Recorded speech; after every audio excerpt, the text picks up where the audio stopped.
semuanya, balik lagi ke channel YouTube gue, Revita Wijaya Channel. Nah, balik lagi nih, gue ingin bahas atau review film lagi.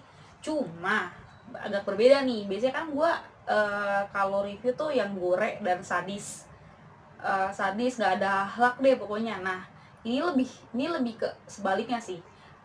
Buat gue ini apa ya? Gue nggak tahu ini genrenya apa, tapi buat gue ini tuh kayak heartwarming, kayak ngena banget di hati gue banget deh. Jadi kayak gue ingin sampein banget ke kalian, gue pengen review film ini dan gue pengen kasih tau ke kalian, ini film tuh bagus banget buat gue sih bagus banget. Kan bagus kata sifatnya itu relatif, tapi buat gue tuh ini bagus banget sumpah. Nah, kalian juga harus siap-siap tisu. Kan kalau hati gue letoy nih, gue nggak tahu hati kalian, mungkin lebih kuat dari hati gue. Cuman kalau kalian nanti abis lihat video gue terus kalian mau nonton, dan buat gue kalian harus siap-siap tisu. Oke, kali ini gue ingin review 4 film. Kan biasanya gue satu film tuh. Nah, kali ini gue mau review 4 film sekaligus karena ini tuh mirip-mirip sih. Bukan mirip-mirip tuh karena 4 film ini yang akan gue bahas ini tuh mengisahkan tentang anak-anak. Nah, banyak pesan-pesan yang bisa diambil di film ini. Oke, nggak usah berlama-lama lagi karena gue nggak sabar banget pengen kasih tau kalian. Selain itu, lebihnya adalah 3 film dari film ini itu diangkat dari kisah nyata. Kalau yang satu tuh relate dengan yang terjadi tuh di negara tersebut. Oke, nggak usah lama-lama lagi, gue akan bahas film ini. Oke, yang berjudul Grave of the Fireflies. Nah, film ini tuh disutradarai oleh sorry nih, gue agak sedikit baca karena agak ribet. Film ini tuh film Jepang yang disutradarai oleh Isao Takahata. Penulisnya itu si Akiyuki Nosaka dari Studio Ghibli. Nah, yang membedakan film ini tuh film yang dibungkus dalam bentuk film kartun. Kan biasanya film kartun anak-anak tuh ceria, terus kayak seneng, kayak Doraemon, Shinchan, kayak gitu kan lucu-lucu gitu kan. Kalau ini enggak, ini tuh sedih banget. Buat gue tuh sedih banget sih, gue nonton nangis. Nah, film ini tuh dirilis tahun, kayak tebak tahun berapa? Gue aja belum lahir guys. Tahun 1988. Tapi tenang, nggak jelek banget sih tampilannya. Ini masih kayak model-model film si Doraemon gitu-gitu deh tampilannya. Nah, film ini tuh berlatar belakang di Kobe, Jepang tahun 1945. Nah, tahun 1945 di film ini tuh lagi terjadi Perang Dunia Kedua. Nah, film ini mengisahkan apa sih? Mengisahkan tentang 2 orang bocah yang nama kakaknya tuh Seita dan nama adiknya tuh Setsuko. Jadi tuh si Seita dan Setsuko tuh kakak adik. Si Seita tuh cowok ya, Setsuko tuh adiknya tuh cewek. Si Seita tuh sekitar kayak udah anak SMP gitu deh modelnya. Kalau si Setsuko tuh masih kecil, kayak 4 tahun gitu. Nah, jadi ceritanya di film ini mengisahkan mereka tuh jadi yatim piatu karena pertama kan tadi yang gue bilang kan lagi Perang Dunia Kedua tuh, terjadi posisi perang. Nah, si Setsuko tuh si Seita tuh lagi gendong adiknya pengen keluar dari rumahnya. Terus terjadilah pengeboman. Waktu itu lagi Jepang tuh dibom oleh negara sekutu, yang akhirnya ibunya tuh kena bom dan sakit parah, yang mengharuskan Seita tuh harus merawat adiknya nih, si Setsuko. Nah, papanya kemana sih, Fit? Papanya tuh seorang kayak tentara angkatan laut. Jadi papanya tuh berperang. Nah, selama pas ibunya meninggal, si Seita tuh tinggal sama bibinya, sama si Setsuko kan. Nah, jadi dia tuh Setsuko sama Seita tuh tinggal di rumah bibinya. Cuman namanya lagi keadaan perang kan, mereka nggak bekerja, nggak ada penghasilan, rumahnya juga hancur, sama rumah si Seita tuh hancur karena bom. Jadi dia harus ngungsi ke rumah bibinya. Nah, bibinya tuh kayak suka apa ya, agak jahat sih ngomongnya, suka kalau ngomong tuh kayak nyakitin mereka sampai kayak lu tuh nggak berguna, kayak gitu ya, dibilang kayak nggak berguna di sini, cuma ngabisin makanan doang kayak gitu. Nah, terus kasihannya kalau si bibi itu kan punya suami sama punya anaknya tuh kalau dikasih lauk tuh dikasih nasi, dikasih lauk. Kalau mereka cuma dikasih nasi dan kuah, kasian banget deh. Nah, si Seita tuh ngerasa kok gue diginin banget ya gitu.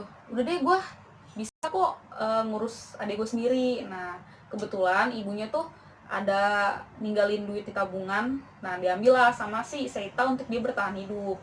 Tapi kan kadang perang kan orang juga persediaan makan sedikit, nggak semuanya bisa dijualin dong, ya kan. Nah terus pas lagi dia keluar dari rumah bibinya, dia ngungsi kemana sih? Nah kalau waktu lagi di zaman itu tuh, di film itu dia kayak ada satu kayak samping danau atau samping sungai, kayak apa sih, gua gitu tapi gua buatan gitu. Nah mereka tinggal dalam situ, cuma kan di situ banyak nyamuk, mereka kayak bisa survive deh berdua. Tapi ya gitu, lama-lama mereka makan kan seadanya. Lama-lama si Setsuko tuh kan, kalau si Saito udah besar ya, dia bisa bertahan hidup gitu, badannya lebih kuat buat survive tanpa orang tua, makan asal-asalan gitu. Tapi kalau si Setsuko tuh terlalu kecil untuk itu, dan sedihnya adalah Setsuko meninggal karena kurang gizi. Terus dia juga diare, badannya tuh penuh dengan luka-luka biang keringat, ruam-ruam kayak gitu deh. Kasihan banget deh di sini ceritanya. Akhirnya ya udah, si Saita uh, kayak terpukul banget kehilangan Setsuko. Oh iya, tadi kan gue bilang papanya kan di angkatan laut.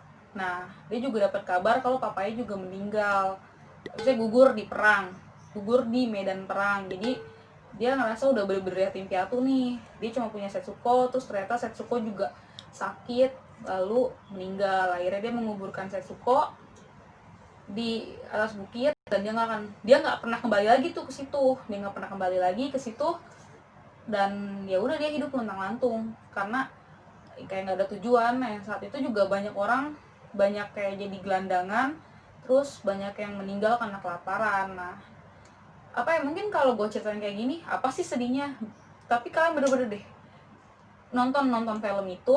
Gue ulangin lagi judulnya apa, Grave of the Fireflies. Itu bagus banget, sumpah.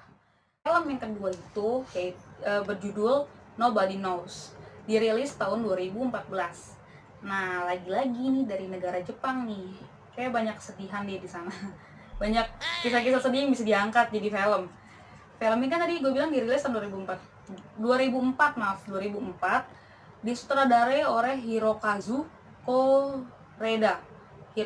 Koreda. Nah si Hirokazu ini uh, membuat film yang diangkat dari kisah nyata. Kisah nyata yang ada di Jepang.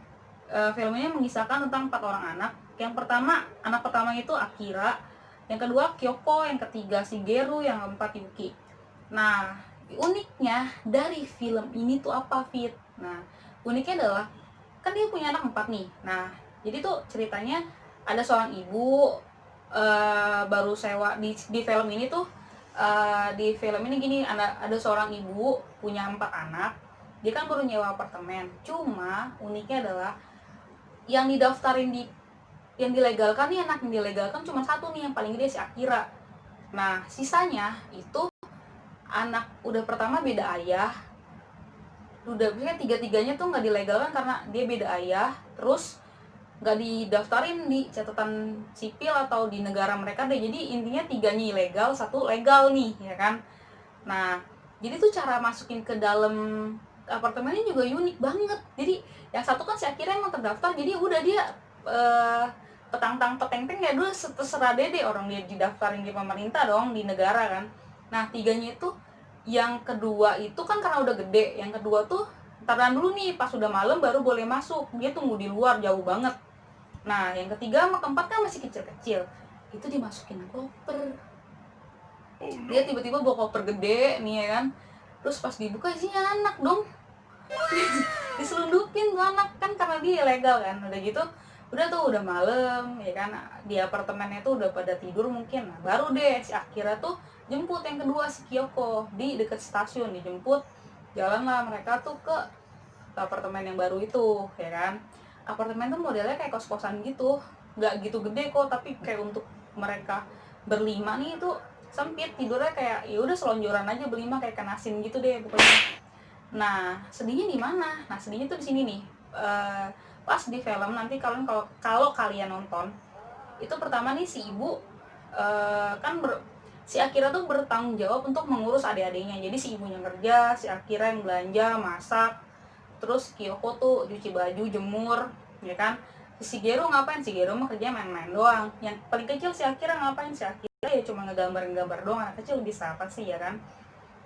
Terus ibunya tuh rupanya pacaran lagi, ditinggal lah nih anak nih, empat-empatnya. Dia cuman sebelum dia pergi dia ninggalin uang, terus sama dia ninggalin note buat si Akira. Dia bilang gini, selama ibu pergi tolong jaga adik-adikmu.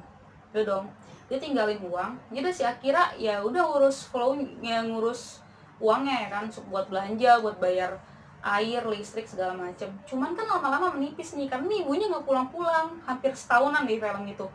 Mereka tuh sampai sedihnya adalah listrik diputus, air diputus, gas diputus. Mereka nggak ada penerangan, mereka nggak ada air, mereka nggak bisa masak, ya kan. Terus gimana cara dia makan, gimana cara dia cuci baju, gimana cara dia tidur, kan nggak ada penerangan. Ya udah, mereka cuci baju di mana? Cuci baju di taman. Nah, di Jepang tuh ada taman bermain, terus ada air kayak gitu kan. Dan kebetulan di sana juga ada WC umum. Jadi kalau mereka pup ke WC. Terus mereka nyuci di taman, dan mereka nyuci nggak pakai sabun rinso gitu karena uangnya udah menipis. Terus makannya gimana? Makan tuh mereka dapat kayak, kan kalau di Jepang tuh kan kayak ada di sini kayak mungkin Family Mart atau kayak Sevel atau Family Mart Lawson di sini deh yang jual onigiri. Mereka beli enggak. Jadi gini, mereka tuh nunggu nih di belakang toko, nunggu aja. Nanti nih pegawai toko yang kasih nama mereka, kasih mereka onigiri sekitar kadang 5, kadang 6 gitu. Ya udah, sisa-sisaan toko aja dikasih sama pegawainya buat mereka makan. Udah, mereka makan itu aja. Nah, sampai mereka tuh bajunya compang-camping kayak robek-robek kayak gitu. Mereka cuci tangan cuci baju tuh di taman, jemur baju di taman. Terus kok itu boleh keluar? Ya udah keluar, kalau enggak mereka nggak bisa bertahan hidup. Ya udah, mereka main-main seadanya, main di taman, cari binatang, cari tumbuhan kayak gitu deh, main-main kayak anak kecil main zaman dulu kita deh kayak gitu. Nah, kan kalau sekarang main gadget gitu-gitu kan, kalau enggak mereka tuh bener-bener jadi back to tradisional lagi. Mereka main kelayapan aja di taman, cari kupu-kupu kayak gitu. Sampai akhirnya adiknya yang paling kecil, si Yuki, itu kan lagi pengen main apa gitu, dia nih manjat-manjat nih. Waktu itu si Akira dan Kyoko lagi berantem gara-gara si Akira tuh melihat persediaan uang udah habis, sedangkan mereka udah kelaparan banget. Adiknya sampai makan kertas karena dia lapar banget gitu. Nah, terus si Akira pengen jual baju mamanya, sama Kyoko nggak dikasih, ribut lah mereka. Si Akira ngambek keluar bentar. Pas pulang, si adiknya kan si Yuki naik bangku. Pas si Akira pulang tuh Yuki udah habis jatuh kayak gitu. Terus sampai dia beliin, akhirnya Yuki jatuh, meninggal. Nah, pas meninggal tiba-tiba dia ngeliat di meja ada surat dari mamanya dong. Rupanya mamanya baru ngasih uang lagi, dan mamanya bilang di situ, mamanya bikin notes lagi, Akira ini semoga cukup buat kamu dan adik-adik, tolong jaga adik-adik lagi. Saat dia kirim tuh anaknya yang paling kecil udah meninggal. Mamanya nggak tahu apa-apa, jadi mamanya cuma ninggalin ke anak yang paling gede aja buat ngurus adik-adiknya. Akhirnya si Akira, Kyoko sama Shigeru dan ada lagi teman mereka taruh Yuki dalam koper. Kan Yuki udah suka banget coklat. Akhirnya pinjem uang temennya buat beliin coklat, terus masukin ke dalam koper, lalu dibawa ke deket bandara gitu. Dia ada sungai itu tuh deket bandara. Karena apa? Karena Yuki bilang, aku ingin banget deh bisa keluar dan ngeliat pesawat, atau aku ingin naik pesawat kayak gitu. Karena kan mereka nggak bisa keluar, karena mereka kan nggak tercatat di negara kan, mamanya nggak ngizinin mereka keluar, dan mereka pengen banget lihat dunia luar. Akhirnya Yuki dikuburin di sungai deket sama bandara. Jadi pokoknya di kuburan dia banyak pesawat lalu lalang, biar dia ngerasain dunia luar kayak gitu. Sedih kan? Kenapa gue bilang ini diangkat dari kisah nyata? Karena di Jepang ditemukan 3 orang anak kurang gizi, kelaparan, lemas, dan akhirnya satu daerah itu semua dihukum karena karena ketidakpedulian mereka terhadap anak-anak tersebut. Sampai kok bisa ya tetangga atau segala macam nggak tahu di dalam tuh ada anak-anak kayak gitu, akhirnya dihukum oleh pemerintah setempat kayak gitu, teman-teman. Yang ketiga ini berjudul Pihu. Nah, sutradaranya tuh si Vinod kayak tetangga gue jadinya. Sutradaranya itu Vinod Capri, dirilis tahun 2018. Nah, film itu kan diangkat dari kisah nyata yang gue bilang. Kisah nyata dari mana?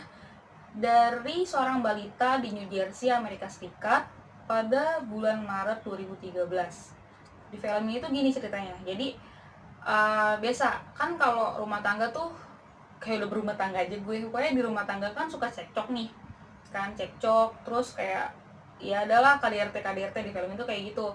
KDRT lalu si ayahnya pergi, nah si ibunya tinggal sama anaknya nih si Pihu. Di film ini kayak gitu. Terus ya udah nih tidur nih, pas si Pihu bangun ternyata ibunya tuh meninggal. Kenapa? Karena ibunya bunuh diri minum obat penenang gitu deh, overdosis, dan ibunya meninggal. Pihu tahu nggak ibunya meninggal? Ya nggak tahu, dia tuh cuma bocah umur 2 tahun yang nggak ngerti. Mungkin dia pikir ibunya lagi tidur pulas kali, dibangun-bangunin nggak bangun ya kan. Terus sampai dia coba bangun ibunya nggak bangun, lalu dia sampai nonton TV acara kesukaan ibunya nggak bangun. Terus sedihnya di mana? Nah, sedihnya adalah di sini kalian bisa lihat setiap part-part film ini itu gimana cara ini anak bocah 2 tahun ini si Pihu nih bertahan hidup saat ibunya meninggal. Terus dia lapar, mau minta ibunya bikin makanan tapi ibunya nggak bangun, dia gimana cara survive. Terus dia mau makan, gimana sih bocah kelaparan, bisa bocah sampai lapar pengen makan, ya udah dia cari-cari makanan kan, dia pengen panggang roti nggak ngerti caranya. Udah gitu, udah nih Mai juga gimana ya, maksudnya kalau emang jadi orang tua tuh mikirin anak gitu, jangan mikirin perasaannya sendiri. Lu bunuh diri aja, ini anak ditinggalin sendirian. Udah gitu pakai acara abis ngegosok lupa dicabut nih setrika nih, colokan nih ikan. Coba kalau konslet terus kena air, kenapa tuh anak setrum, coba gimana. Nah ini nih ceritanya tentang gimana si Pihu bertahan hidup. Yang tadi gue bilang, dia kelaparan, dia panggang rotinya, terus dia cari makanan di kulkas sampai dia makan kue gitu, belepotan ya, kayak gitu deh ceritanya. Ya gue cuma pengen kalian bayangin gimana nih anak ini bertahan hidup. Dan semoga kalian nonton film ini terus bisa ambil hikmahnya. Terus kalau emang nanti merit, jangan ambil keputusan singkat bunuh diri lalu ninggalin anak kayak gitu. Nah, film yang keempat itu berjudul Kapernaum. Film ini masuk loh ke salah satu nominasi film Oscar, ya kan. Terus film ini tuh disutradarai oleh Nadine Labaki. Gue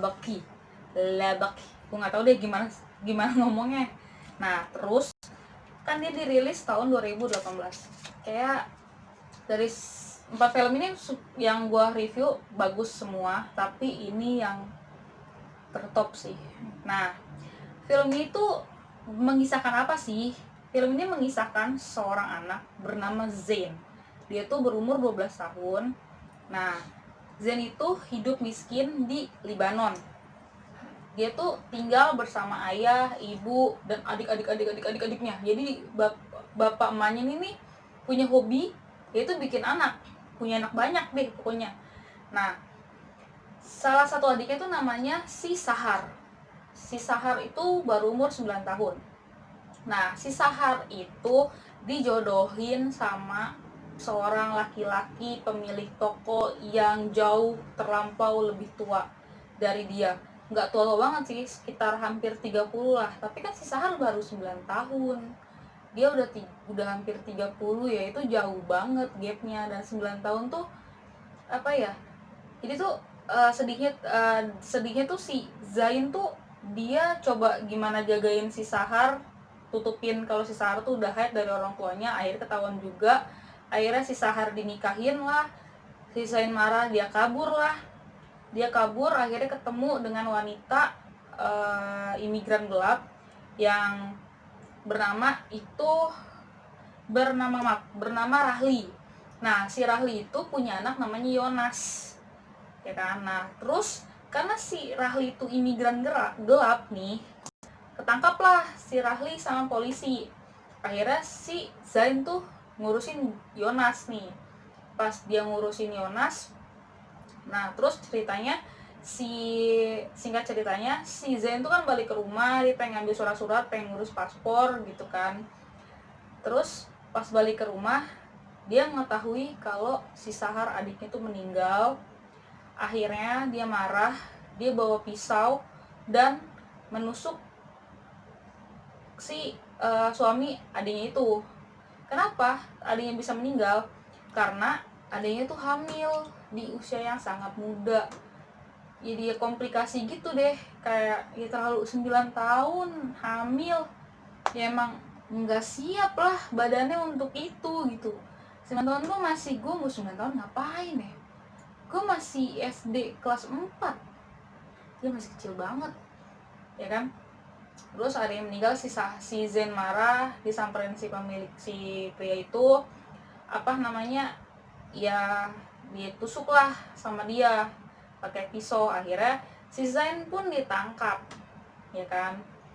Terus singkat ceritanya lagi, pas ditangkap, akhirnya pas di pengadilan, si Zain itu menuntut orang tuanya sendiri. Kata-kata Zain tuh sebenarnya tuh di tiap part film ini rekomendasi banget, kan harus tonton. Karena mungkin kalau gue cerita nggak dapet sedihnya nih, takutnya nggak dapet sedihnya, nggak deliver nih sedihnya ke kalian. Cuman kalian harus nonton banget, ini film bener-bener sedih sih, banyak nilai yang bisa dipetik deh. Terus pas dia ditangkep, dia kan menuntut orang tua yang tadi gue bilang, dan dia menuntut orang tuanya karena sudah melahirkan dia dan tidak bertanggung jawab. Kata-kata ini didapat oleh si sutradara. Ini sutradaranya tuh si Mbak Nadine, top banget deh, Marco top. Kenapa? Dia tuh belusukan nih, udah kayak Jokowi ya, udah kayak Pak Jokowi, dia belusukan ke daerah sana. Dan dia bertanya, mungkin kayak untuk dia ingin bikin cerita, mungkin dia belusukan ke sana yang benar-benar relate dengan keadaan di sana. Dia datang ke anak-anak jalanan, ke anak-anak yang miskin, yang gak ada orang tua, yang terlantar, kayak anak-anak yang di jalan. Dia nanya iseng gitu, dia nanya juga. Terus ada satu anak yang bilang gini, aku nggak minta dilahirkan di dunia, aku juga ingin seperti, aku nggak pernah merasakan kasih sayang, aku nggak pernah merasakan dikecup keningnya oleh orang tua. Sedih. Terus aku nggak pernah merasakan bahagia lahir di dunia gitu, karena orang tuanya melantarkan dia. Terus mereka juga jadi bilang kayak dekat dengan banyak orang yang mencaci gitu, kayak kekerasan itu sangat dekat dengan mereka. Ya seperti itulah, karena kata-kata kayak gitu baru deh Mbak Nadine angkat ke film yang berjudul Kapernaum ini. 4 filmnya tuh udah gue review. Film mana sih yang paling harus ditonton? Gak ada. 4-4 itu bagus-bagus banget menurut versi gue. Dan gue merasa kayaknya gue gak akan menonton film ini lagi, karena cukup sekali aja, hati gue gak kuat meraung-raung, ya kan. Fix apa aja sih nilai yang bisa dipetik dari film ini? Gini loh, di film ini tuh rata-rata di tengah keterbatasan mereka, keadaan mereka sesulit apapun, mereka bisa saling menyayangi antara satu sama lain. Misalnya kakak beradik tuh saling menyayangi, melindungi, saling menjaga, ya kan. Nah terus dan untuk orang tua, saya kan kalian kalau di contoh kayak di Pihu, Kapernaum, harus bisa menjadi orang tua yang bertanggung jawab gitu loh. Kalau yang di Pihu kan dia berantem, cekcok, lalu egois memikirkan diri sendiri, si suaminya pergi, ibunya bunuh diri, lalu meninggalkan anak yang baru umur 2 tahun sendirian. Mereka nggak memikirkan sejauh itu, mereka hanya memikirkan diri mereka masing-masing. Dan gue pun belum jadi orang tua sih, tapi gue ngerasa beruntung sekali orang tua gue nggak seperti itu. Dan kayak di tengah keterbatasan kita harus bisa bersyukur juga punya orang tua dan dilahirkan di orang tua yang masih sayang sama kita, masih ada saudara-saudara juga. Terus kalau udah jadi orang tua, dan untuk orang tua di luar sana harus bisa bertanggung jawab pada anaknya.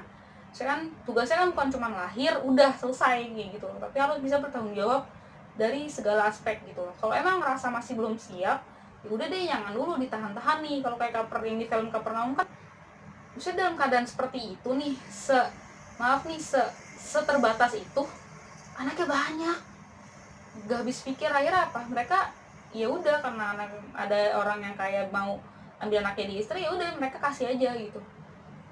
Anaknya masih 9 tahun kayak gitu. Jadi maksudnya di sini jadi orang tua harus lebih bertanggung jawab. Dan mungkin kelak kalau yang nonton kalian kali ini akan jadi orang tua juga harus belajar dari film ini, harus bisa menjadi orang tua yang bertanggung jawab dan harus saling menyayangi sesama saudara. Sesama saudara saling menyayangi, saling menjaga kayak gitu.